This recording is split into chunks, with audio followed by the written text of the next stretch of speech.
Magandang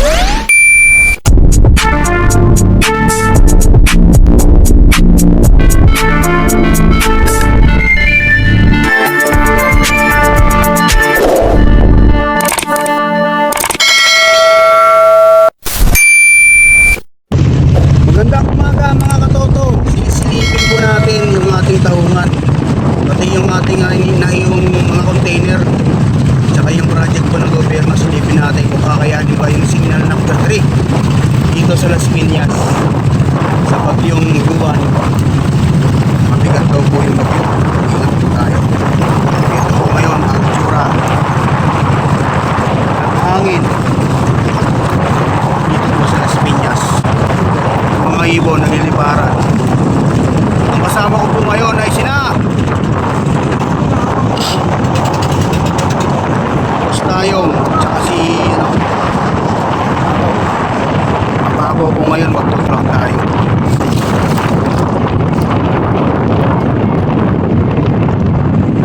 Tulak tayo Prangkate. Kung mamayang hapon pa po tayo pupunta doon sa pupunta natin, tsak, hindi na tayo makakarating kasi malaki na yung alam mamaya. Dahil mamaya po ang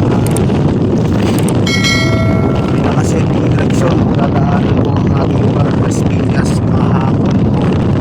Magdilim, pinakamalakas magdilim araw ng pulis pa. Diyan po malakas ang hangin ngayon.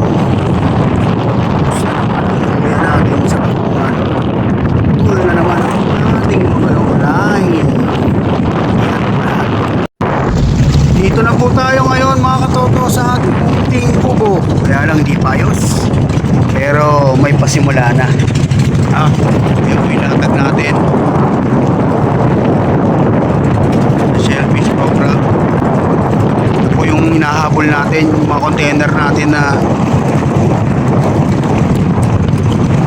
masasayang kapag hindi natin natali na maganda. Signal number 3, malakas po yan talaga. Wala pa pong bubong, wala pang kawayan yan mga katoto, pero may pakinabang na. Tatali lang po natin ng maayos.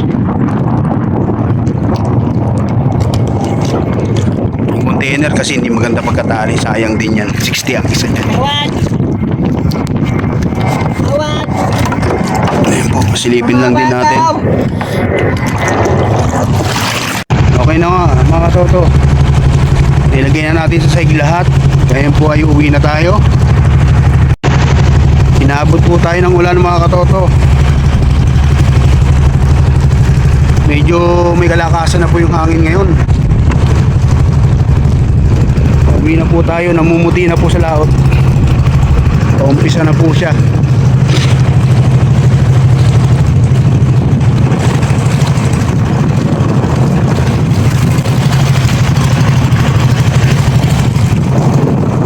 Ingat po lahat mga katoto. Kung alam niyo po na mapapahamak yung inyong sarili at sampu ng inyong pamilya, hindi kasi po may kalakasan po talaga yung bagyo ito.